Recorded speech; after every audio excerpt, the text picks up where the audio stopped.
Up next on Inside ChampCar, the Z-Car Revival. Up next on...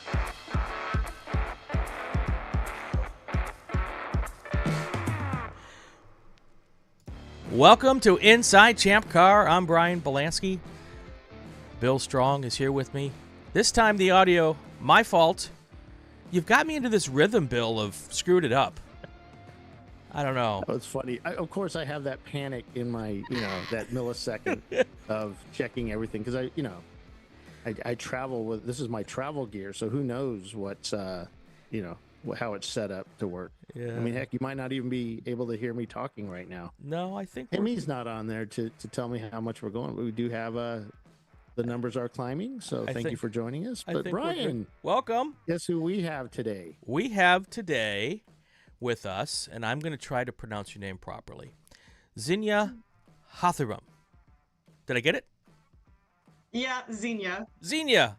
All right, Zinnia. I'm sorry.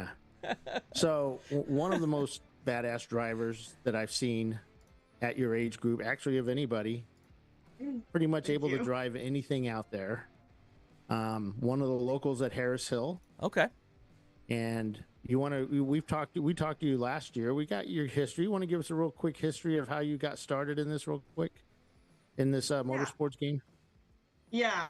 I just got super interested in cars when I was like getting my permit. And I'm from Austin, so like local Dakota, local to Harris Hill. Went to a racing event in Dakota and just like fell in love with the sport, and was looking for ways to get involved. I found Harris Hill and like their Miata series and got a Miata, started racing in that. And then just through like meeting people in the series and the ChampCar race coming twice a year, I got involved in ChampCar as well. And have just been trying to drive anything, anywhere I can. And you were driving like at 16 years old, right? Racing. Yeah, I started racing when I was 15.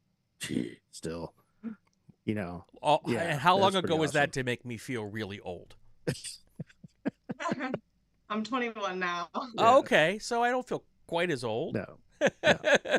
But still, driving sports cars at speed at 16 years old. I mean, most kids dream of that, but most don't get to actually do it. So, yeah, that's pretty awesome. Yeah. Now, you've driven all kinds of cars, Miatas, a Mini last year, and that caught on fire a few times over the years. You've driven, and this weekend you drove a car that last fall caught on fire, and these folks were able to rebuild that Z car. I think it's a 280Z, and they got it rebuilt. I think they got it running on Thursday or Friday. Wow. And to the track in time, with a little tuning still to do on it, and we're able to get it racing, and actually did really, really well. And you drove for them this weekend. Tell us about that.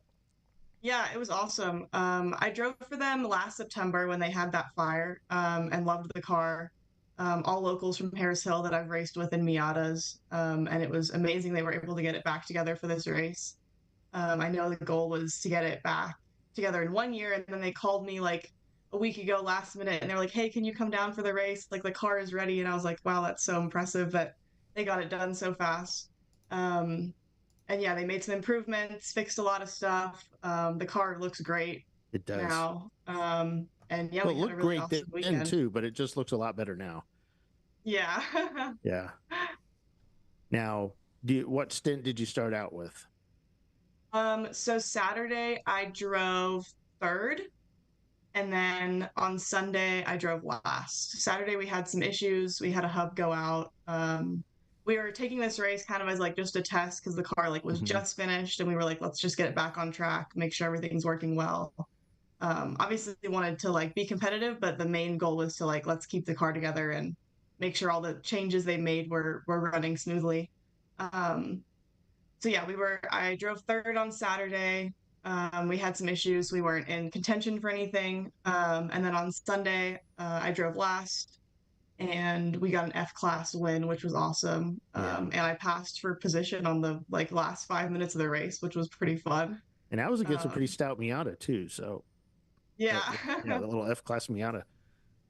So you're of a generation of people that are not brought up driving stick shifts and not, they have power everything in the car. But how was that transition for you to go from, a 1990s kind of class for you, it'd be a classic car, but a 1990s car that, all the way down to a 1970s or early 80s car with that Z car? I mean, it's a totally different feel to the car than what you should be used to. How was that? Yeah, it definitely like has a little bit of a different feel. I honestly would say the Z reminds me a lot of a Miata in a lot of ways. I feel like I said that with a lot of things. I feel like I'm like take my Miata skill and try and put it everywhere. Um, but the Z, like in terms of handling and stuff, and maybe it's just how they set up the car, but like I feel like it was really similar to Miata in a lot of ways. Like has a lot more power, but similar handling in corners. Felt like I could kind of push it in the same places. So not like a huge difference. Like definitely you can tell that it's an older car sometimes, but I feel like you just get in and treat it like a race car. So let's back up just a half a second. So when you started racing at age 16 and all of that, what did your friends say? Because, a lot of kids your age, a lot of people your age, don't even want to drive these days. I've got a kid Yeah. who's 18 and has expressed no interest in getting their driver's license. They want to Uber everywhere. It might be different if you Yeah. don't live in an Uberable city. That might have something to do with it. But what do your friends say when you started doing this and you said I drive race cars? I think it was a bit of a surprise. I as like a kid was never into like I guess adrenaline type sports, like was pretty scared of everything honestly. Um and then just like had a huge switch when I was like I guess in middle school, like started being super interested in stuff like that more and more. And yeah, I mean all my friends have been like super supportive, but maybe like just didn't see it coming. Um but yeah, I'm like super lucky I was able to get into it and stuff. And I think I've gotten a lot of friends who otherwise would not have known about motorsport, like pretty interested in it, which is cool. Do you get them to come out to the track with you on race weekends?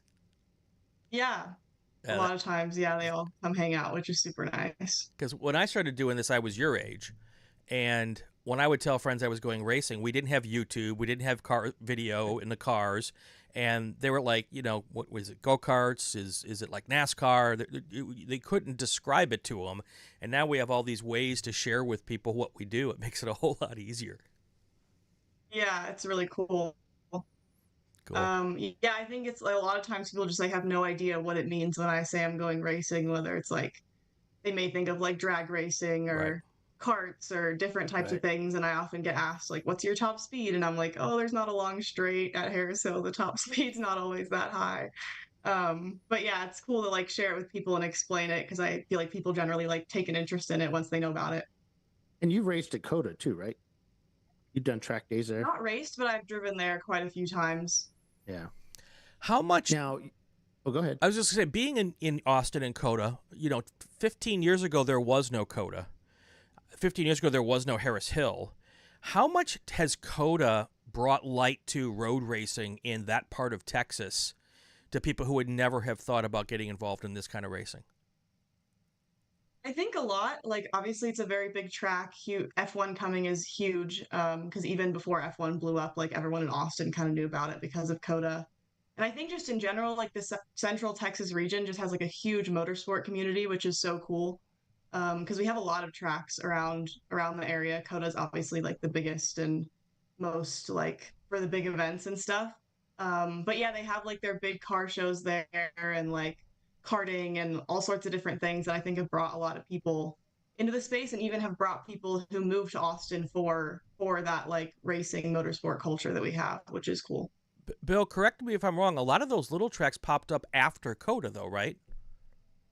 I don't know about Harris Hill. I think Harris Hill have been around because we've Okay. been racing there with ChampCar or ChumpCar back in 2010, 11, Okay. somewhere around there. So Yeah, I don't really know how long they've been there, but it's a fairly newish track. that's what I thought. Yeah, compared to all the others, but it's quickly being surrounded by houses, which really sucks because I'll tell you what, that track is one of the most fun tracks in the United States. I say that about a lot of tracks, but Harris Hill is actually one of the best. It looks super simple and not challenging when you look on the overhead map. But when you get out there, now Jackie went out in the pace car early in the morning and did a couple of laps, and she's like, holy cow, it looks totally different than when you're actually on the track. It's challenging and it's fast, and it's one of those tracks that will catch you, won't it? I mean, if you're not careful, it'll catch you off. But you could go flying off that track and never hit a thing. Though Yeah. we did have a car go flying off the track this weekend and kind of hit a pond, and something we did not have in our book of what do we do.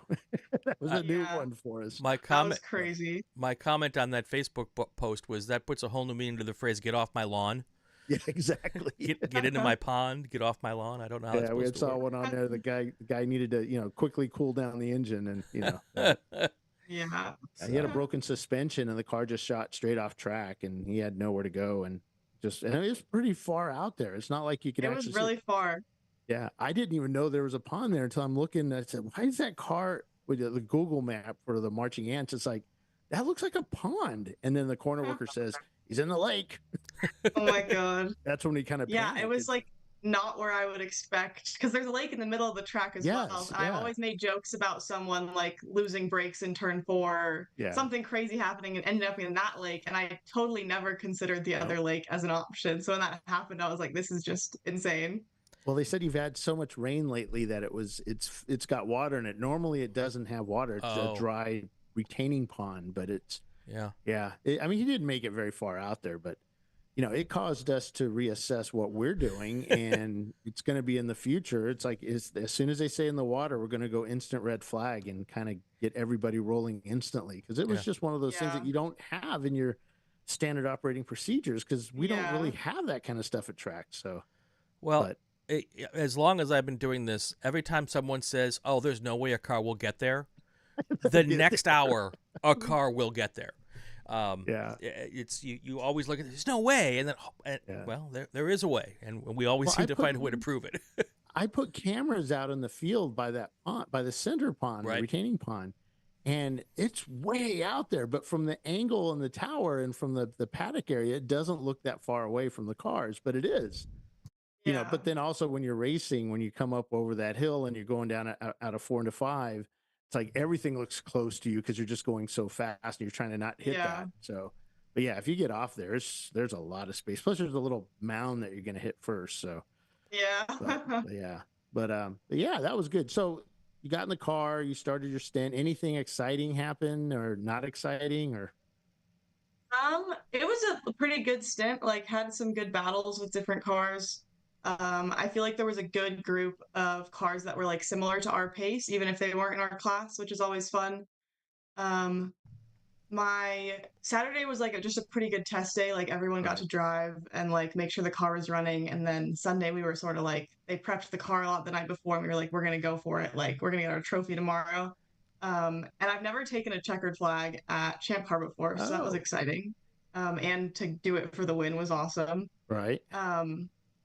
But yeah, that was a really fun stint as well. Had like a lot of good battles. We were like many laps ahead of like the next person in F class, but I still had like a good battle with them and then passed them and like did my fastest lap of the stint after to like build a good gap, which was cool. And then last few laps, I got like a radio call saying like, if you pass the Porsche, we'll go from 10th to 9th position overall. And I was like, oh, this is a good little mission to finish out my stint. So I was kind of like, let's bring the car home, like stint's almost over. And then I like got to turn it up a notch the last like 15 minutes past that car and then finish the race, which was super cool. And you got to pass that car.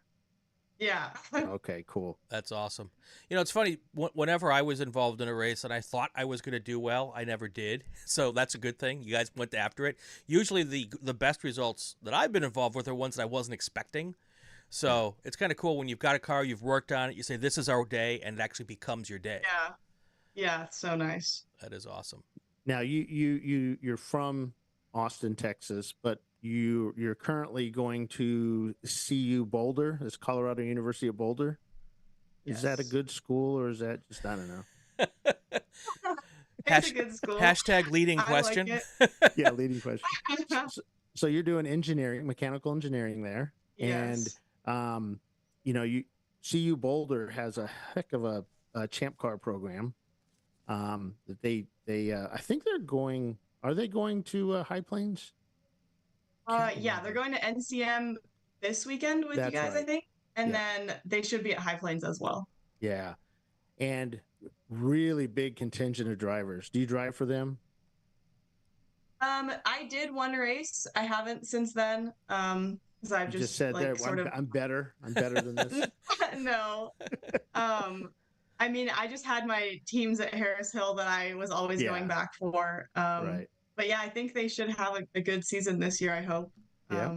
They do And High normally. Plains I should mean, they be have some cool. pretty good drivers up there. Yeah. Now, So mechanical engineering, does that help you become a better driver just from your understanding of vehicle dynamics?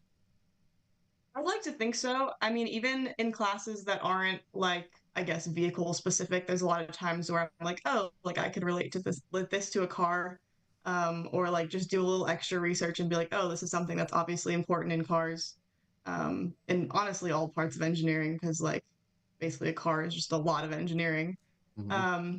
So I try and like look at it that way. I wouldn't say it's like constantly like learning stuff about cars. I wish it was. I wish it was like just. I wish I could just be an automotive engineer. That would be cool.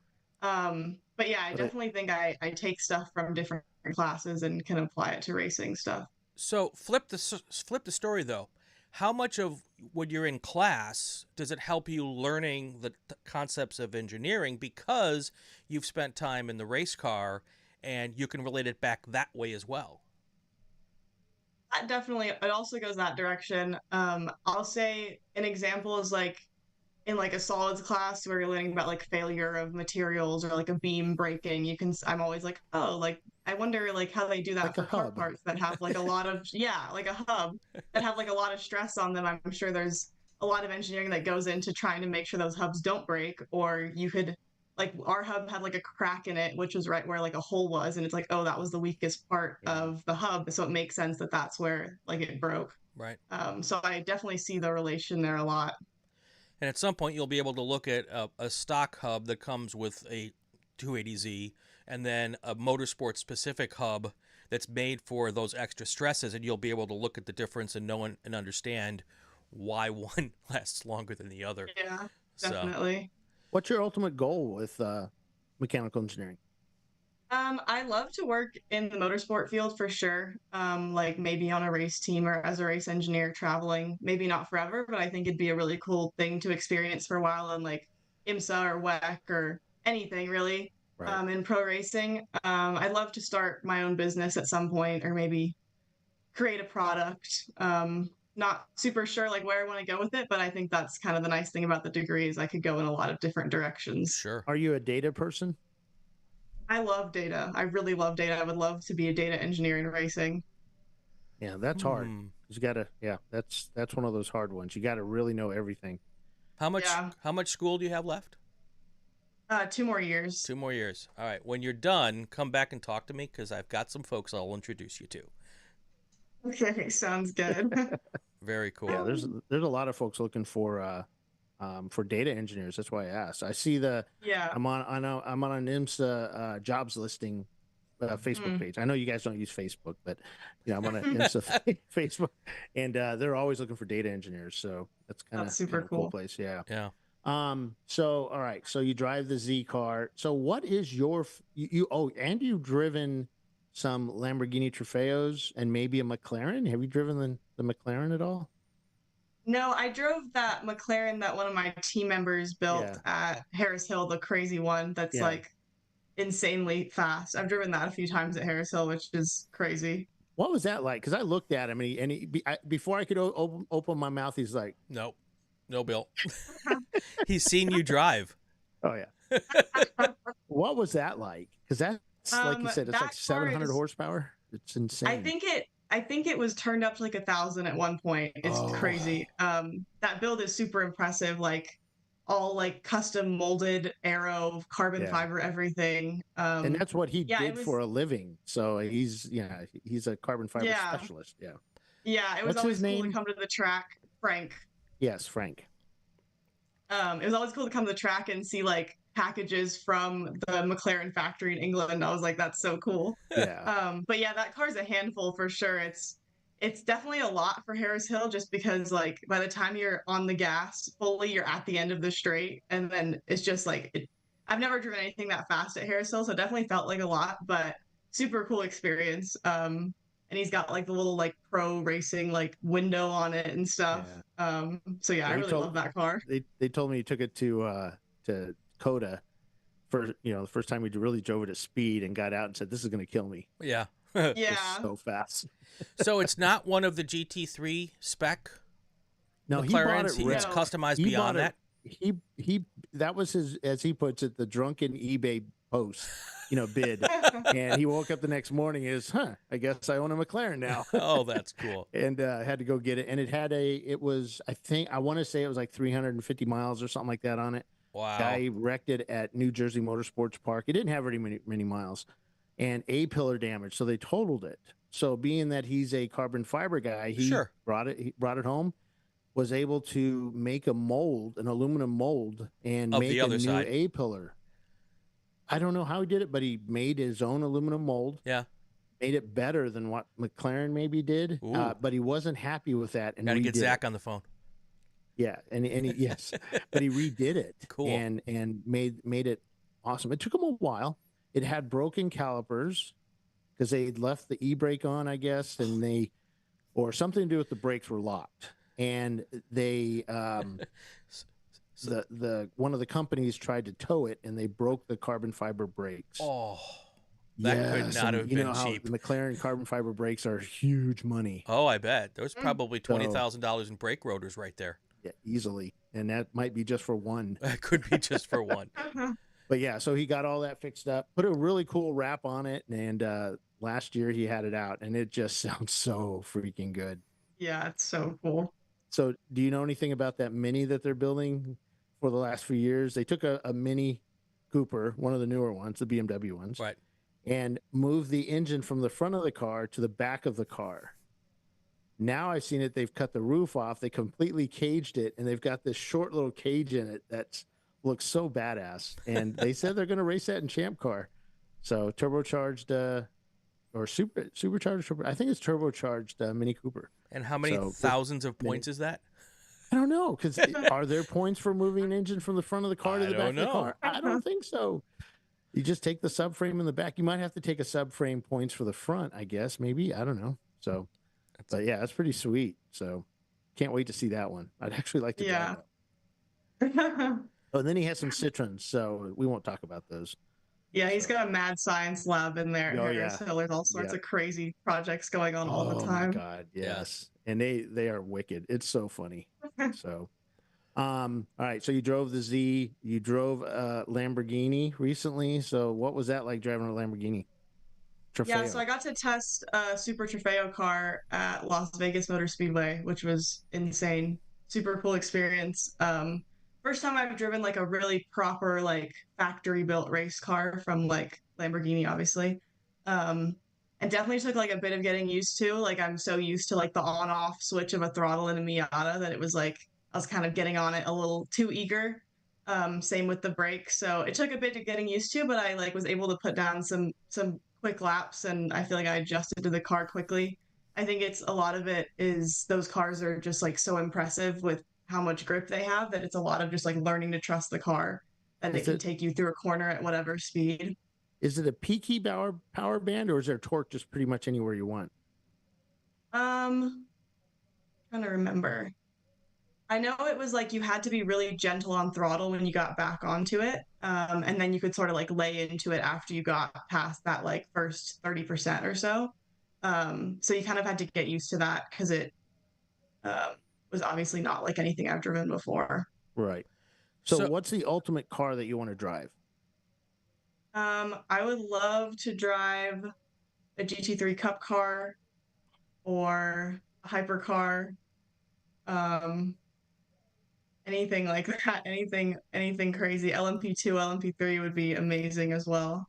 So where you react when you're driving you go from a Miata or a Z car to a Super Trofeo or a McLaren, is you're young, but your responses have to be so much quicker at those speeds. I mean, was that easy to adapt Yeah. to for you?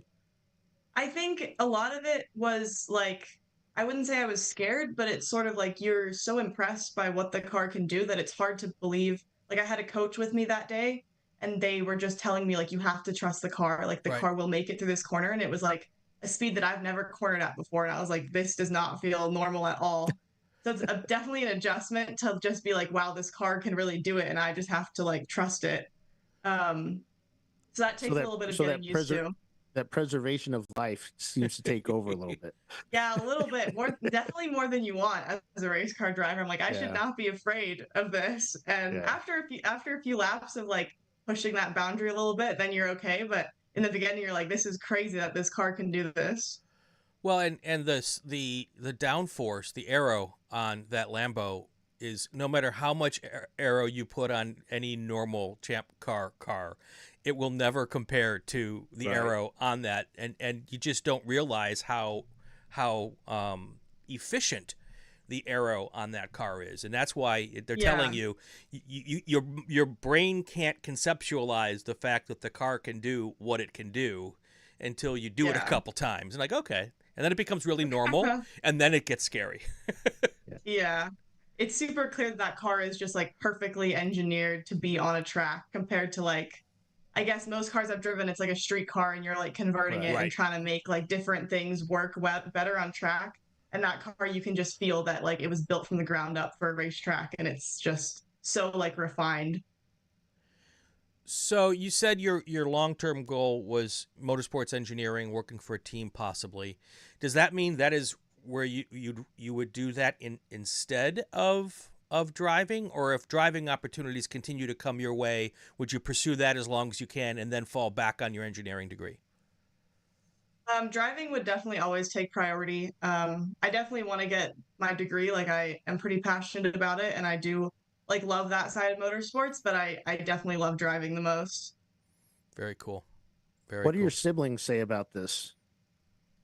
My brother is definitely like the opposite of me in that type of stuff. Like I'm the type of person that's like, let's go skydiving, and he's like, I will not go skydiving. And you've done Um, that, haven't you? I have. I went Yes. last year. Yeah. I did it like 20 years ago. It was, or wow, actually 30 years ago. So yeah, it was a fun time doing that. And your parents, they're pretty cool Yeah. with you doing all this because they kind of pushed you into this, didn't they? Really?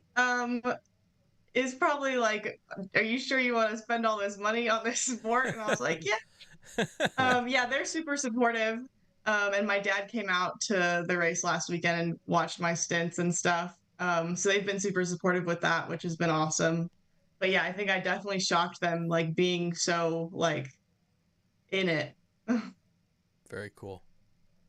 Is he happy about you being in it, or is he still kind of hesitant? He's happy about it. I think he always enjoys coming to watch, especially Right. like when we do well and stuff. And everyone at Harris Hill is obviously like Yeah. just awesome people to be around. So you can't really be too upset about it.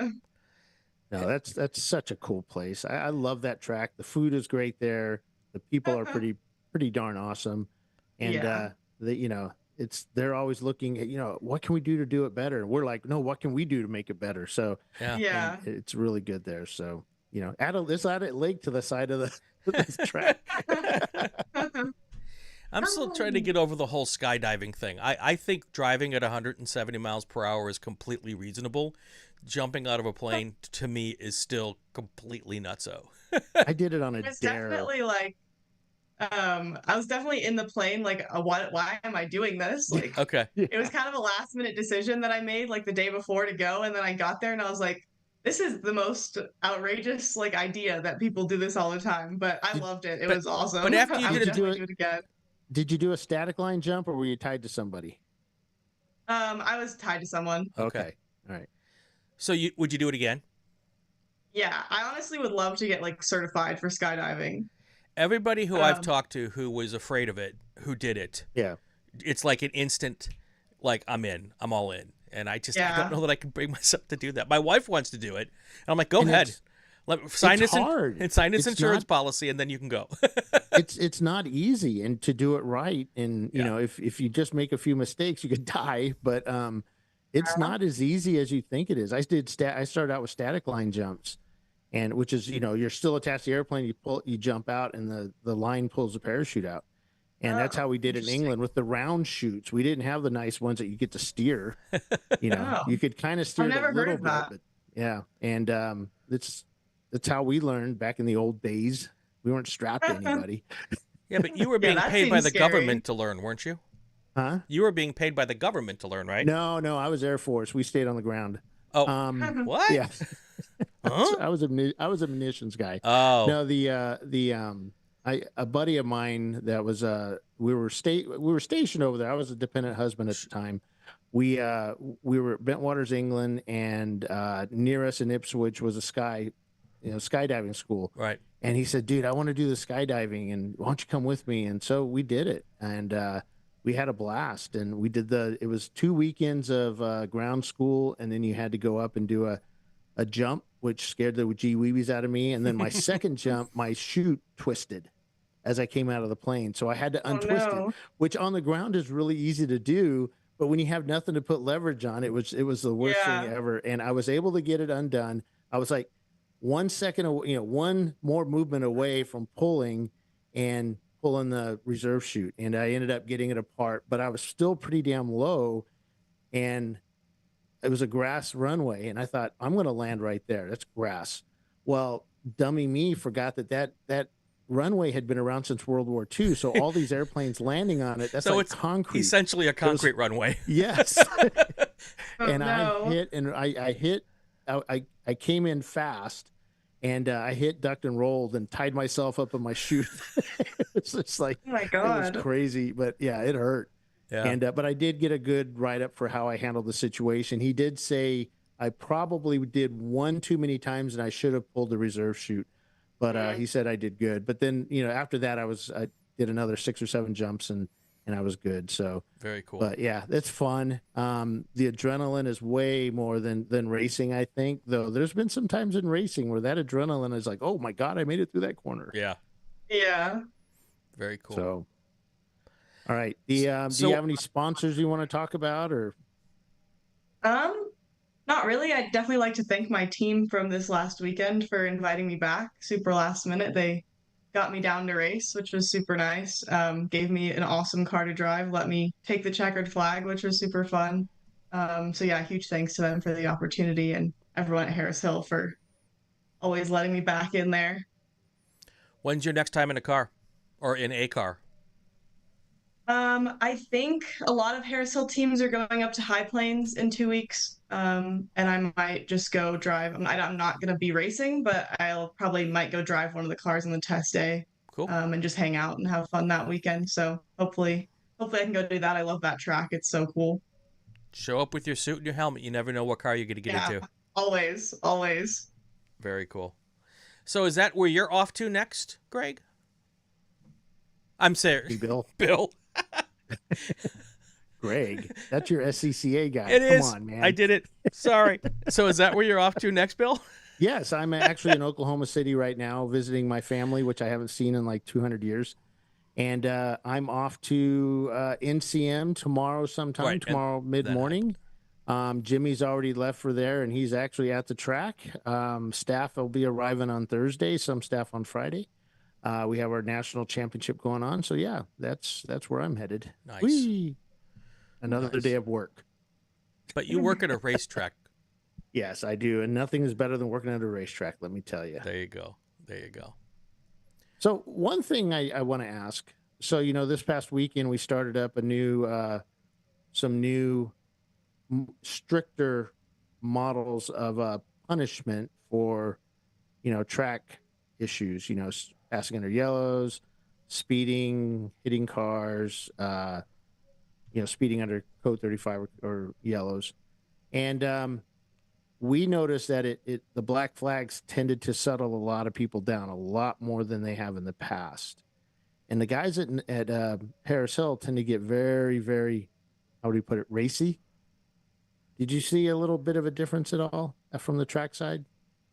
Yeah, I think the racing all weekend was super clean. Like, it's still good racing, like really close, tight racing, but No one I was racing with was being like super aggressive or blocking or doing anything super crazy. But yeah, I like the flagtronic system as well with like the 35-mile-an-hour stuff. It kind of just like makes it very clear to everyone exactly how slow we need to be going, and Right. I think probably makes it a lot safer for whoever's out there helping a broken car and stuff like that. So yeah, I think it seemed super clean out there this weekend, which was good. Well, it helps us get I think the cars cleared off faster because we can send people quicker. We don't have to wait for the pace car to go around and pick them up, or Yeah. the cars to go around and pick up the leader. And we just send them down. And it kind of sucks though when you're trying to reel in somebody. That advantage of that yellow flag, waiting for the pace car to bunch everybody up and bringing you all back together. But it does get you back to racing quicker, and that's kind of why we're out there, is to race, not to sit around Yeah. chugging along at 35 miles an hour. Yeah. Brian? Oh, no. I was just sorry. I was literally just looking up the schedule for High Plains. So Yeah. that's all. That's all. So Yeah, High Plains are gonna be fun. I can't wait. yeah, it's I'm April pretty 20th. certain that Ray and I already made some travel recommendations to Ray, because we are going to Gingerman Right. in Michigan, and then Ray and I will meet up after the race, and then him and I are headed to High Plains in Colorado. And I looked at the two routes, and there's a route called I-80, I think it is, and it's the same time as doing the more southern route. Right. But we go through Lincoln, Nebraska, and guess what's in Lincoln, Nebraska? There's a museum there. Oh my God! There's the Speedway Museum. Yep. Hot rods, and anybody who knows Ray knows he's a big hot rod guy, and I kind of like the old hot rods from the 60s and 70s, and this, we saw a YouTube video of this recently, and we're like, why haven't we been there? Yeah. Well, here's our chance to get there. I'm pretty certain we're going to try and drive all the way to Lincoln, get a hotel overnight, and on Monday night, and then Tuesday go visit, and then Wednesday we should be arriving at the track in Colorado. So that'll be fun. Yeah, you can definitely make it Lincoln to High Plains in one day. Yeah. So, especially with me driving, because I'm pretty awesome, Not as fast as this young lady is down there. She's pretty ruthless out there. That's great. So, yeah. Anything more for Zinnia before we let her go? I'm done. She has homework to do, right? You had meetings or, study Probably. group. What are you, parties? I don't know. Are you part of a sorority? No, I'm not. Smart. Good decision. Why waste your money on sororities or could you be driving Lamborghini Trofeos? Exactly. All right. Well, I was just going to say, Zinnia Hathiram, thank you so much for being with us. I think I got it right the last time. Appreciate your time and good luck with everything. And you're always welcome on the show. So if you got any news to break, where you're going to go race next, let us know and we'll get you back on and get all that news out there. Sounds good. Thank you guys for having me. Hey, thank you. All right. So let's press some buttons here. Oh, you know what? I've got Bill in the wrong box. You talk, Bill. Never happened. You talk, Bill, while I change some buttons around here. How's that? Well, we are headed to the national championship at NCM here in a day or two, and we've got a lot of championship cars that are headed there. You had to qualify last year by finishing in the top 75 overall. You had to finish at least 2 races in the top certain percentage. And all our rules are in the BCCR about how to qualify for the national championship. And I'm going to name off the cars that are participating. And I might miss a few because I haven't updated this in a few days. But 45th Parallel Racing will be attending with their Mazda Miata. 901 Motorsports will be there with both cars entered and championship contenders, the 901 and the 903. 90racing.com, the R-Bank car, that'll be there. It's the Honda CRX, the black and red one. They are ex-national champion at one point. Atlanta Speedworks will have 2 cars there. Average Joe's will have their B-Class Mazda Miata NC, I think that car is. Bavarian Mustache Works, another car that one of the top cars over the last few years. Their E36, that will be there as well. Let's see who else here. Cone Crushers Leviathan, Toyota MR2. The MR2 will be there with the Cone Crushers driving the Leviathan car, and they've won a couple of races last year. So they'll be there. Crank Anchors, also another car that's one of the top contending teams Like we said earlier, the CU Boulder team will be there, but they're not a championship contender, but they will be contending for other trophies and prizes. Danger Racing Group will be there with their Lexus SC300. Daring Greatly will be there with the Cadillac CTS. It's always a fun car to watch out there. Fetterhunt Motorsports coming all the way from Phoenix, Arizona. They're going to be there with their BMW 528, the 5 Series. Wow. Interesting. Yeah. Fuse 15 will be there with their championship contender Mazda Miata. And then we have to go down a little bit. And Gorilla Sticker. They are always in the top teams in the country. They will be there as well. Haywood Racing has one of their cars, the 663, in the championship. And then we have to scroll down to Love Racing, and their Mazda Miata will be there as well. Mad Fast Autosport will be a championship contender. And we also have Marathon Motorsports, TLM Racing, and they are towing up all the way from Miami, Florida to NCM to try and get that championship for the marathon guys. David Twatty builds a heck of a car, and it'll be fun watching those guys race. Momo Champ, I don't think they're a champ because it's lowercase, but Momo Champ will be there as well, but not a contender. NLS Racing and their 240SX, they are up for they've been trying for years to be national champions. They'll be there with their 240SX. On Second Thought, will be there with their Mazda Miata. Let's see. Pinky's Out. Both cars coming up. The BMW swap car and the BMW Aero car will be there, and he's our best top finisher for the endurance 24 hours. It'll be kind of cool to see what he can do, and I think he's done quite well there at NCM. Nice. We also have Rockwell Autosports. He's got 3 cars entered, all Porsche Boxsters, and he is our reigning national champion for 2023. And they're pulling out all the stops. They even extend. I saw him post up sometime today pictures of his new muffler system, because they do not want to get hit with muffler, with being too loud. And they've got that Laguna Seca style muffler system going, and hopefully it'll keep that car quiet. So they're pulling out all the stops, not taking any chances. Running Bulls will be there with their BMW 325. RVA Graphics and Wraps, I thought they were the 111 was their car that was in the championship. Unfortunately, that got totaled and at VIR, so that car is out. We have Soggy Bottom Boys and their Nissan 350Z. They will be there. I'm thinking that's sort of the underdog car. I think that's going to be the car that puts the spank on some of these bigger known teams. They've got a 350Z with an automatic, so they get a lot of points back, so they can put aero on the car and some other stuff. But they've got a really nice set of guys that good drivers. And that's about it for our national championship. If I missed you, I'm sorry, but that's what I show. And we, like I said, race starts this weekend, Saturday. It's a, what do they call that, where we stop the race? Parc Fermé. Parc Fermé. That's one of them foreign-sounding words. See, I can't get your name right, but I can remember Parc Fermé. Yeah, Parc Fermé. We stop the race after 8 hours of racing. We pull everybody off down pit lane. We stop them. They can get out of the car.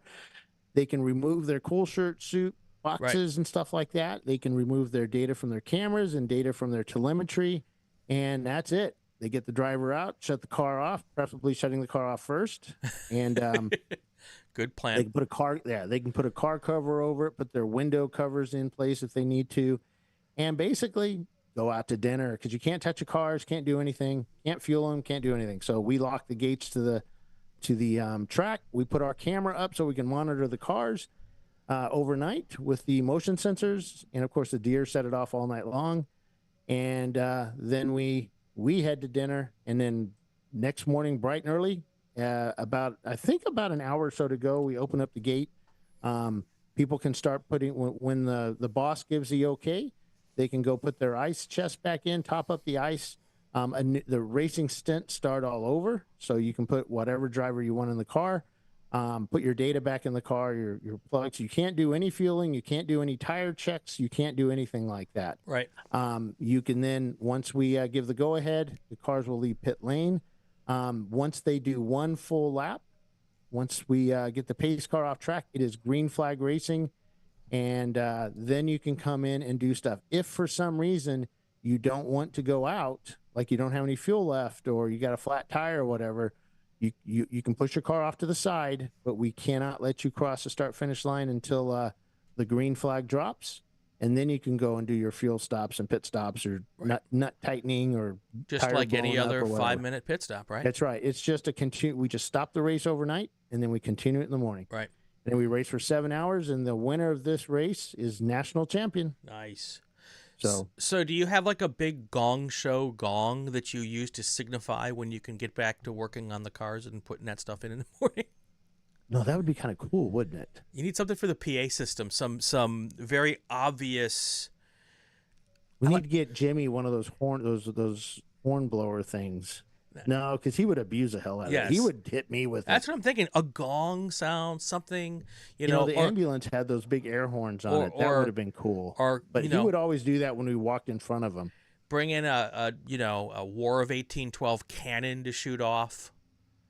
Do the 1812 overture. Do the 1812 overture. RAF Lakenheath, England for alerts. Yeah. I love that. I think that'd be great. Once you get to the part with the boom, you just. No, I don't think we can have explosives. Remember, they have a noise limit at NCM.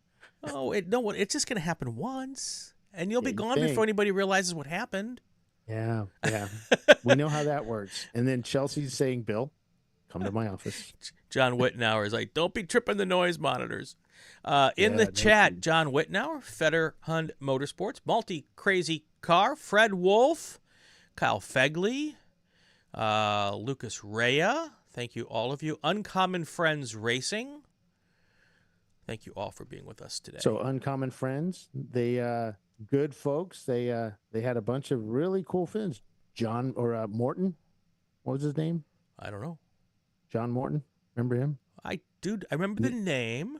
Nissan guy. Oh, well, they wrote in the chat. Everything. I know of a really fast Z car that is currently underutilized. I'm like, well, then you should give Zinnia a call. Yeah. Yeah, so there you go. And they're out in California. So, but yeah, that'd be good. Oh, and Multi Crazy Car said he had a tech tip, but then he didn't share, or they didn't share it. I'm guessing. No, he didn't. Well, they can share it, and we'll do it next week. Our tech tip. I got to get with Chelsea and find out. I think it was like $10 or something. I think it was 10. I don't know. Yeah, I think so. So I'll get with her. I need to get that sorted out. All right. So I've been on the road. I like I said, I haven't seen my family in 21 years, and it's difficult to work because I know everybody wants us to get information from us with the big race coming up, but I had to take a few minutes to myself. Yeah, so sorry. Yep, and then I'll have to get together with Bill and explain to him that when you set up the show in the Central Time Zone, you have to put the time in the Central Time Zone so that when people tune in, they don't think that the show is starting at 10 o'clock Eastern instead of 9 o'clock Eastern. But people showed up. Did I do that? You did. I'm really sorry, guys. Yeah, I have to remember when I'm on the road to utilize the right time in the time zone that I'm actually in when I set up. Because I had to do that on the logs. Yeah. So, and if you guys want to know, if you go to the logs, and I have not updated. Oh, wait. Oh, really good tech tip from Ed. Oh, is this okay? Eddie? Go for it. Oh, hold on. I got the music. Hold on.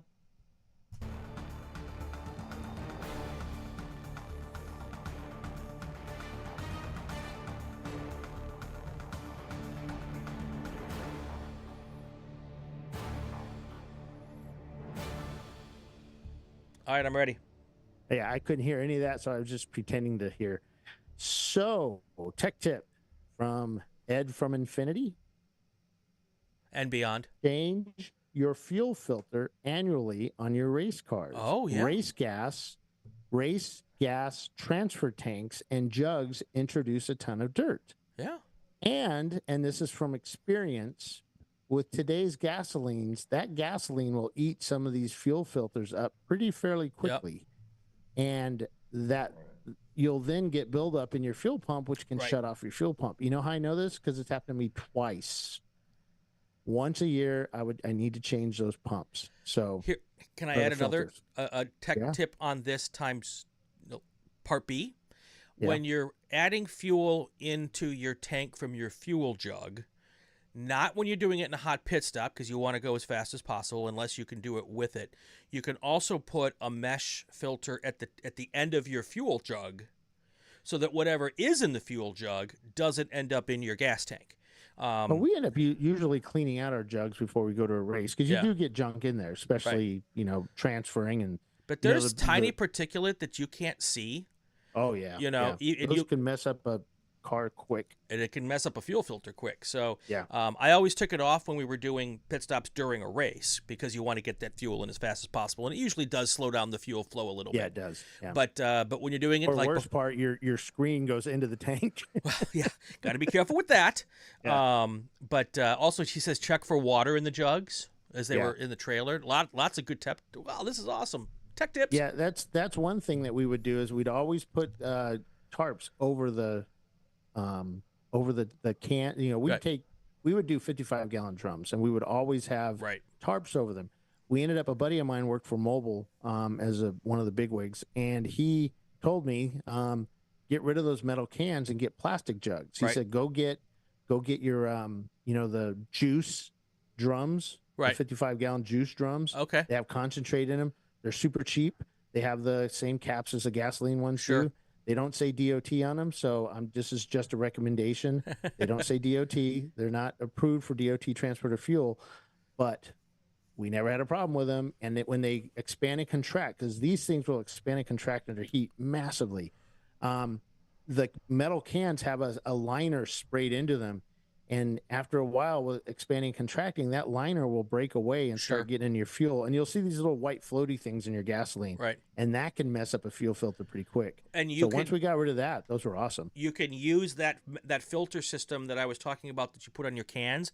You can also put the same type of system on your transfer pump to get from your 55-gallon drum into your cans, so that hopefully whatever is in the drum stays in the drum and doesn't, as many times as you can get that filtered before it hits your race car, that's a huge help.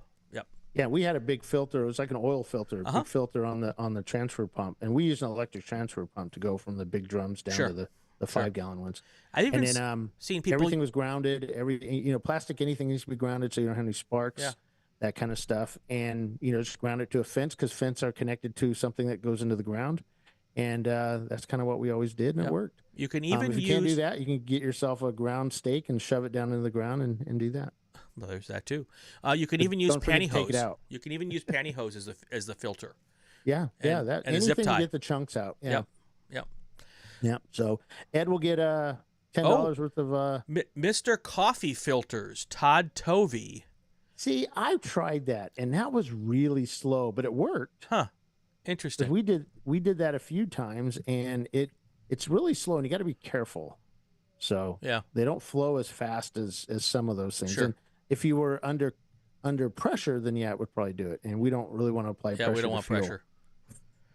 Under pressure. Can we? Yes, I can only sing one phrase, or else we'll get a YouTube ding. All right. So I owe two tech tips.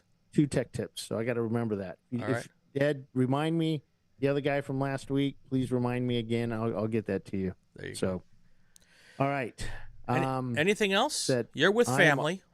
Yep, I'm with family. Going to go outside and party for a little bit with them tomorrow morning, taking off.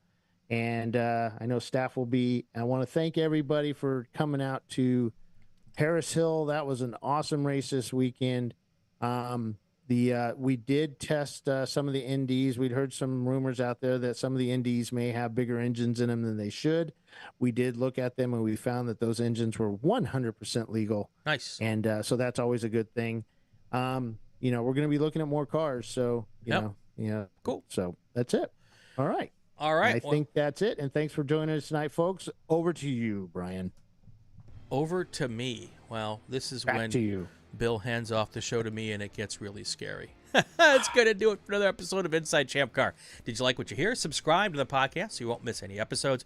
Would also be great if you share it on social media. You can comment on the Champ Car Facebook page, especially if it's a good one. New episodes every week. He's Bill Strong. I'm Brian Bielanski. You are watching the Racing Wire Podcast Network. You're watching Champ Car Live. You're listening to the Racing Wire Podcast Network. Have yourself a great week. Stay safe and go play with cars.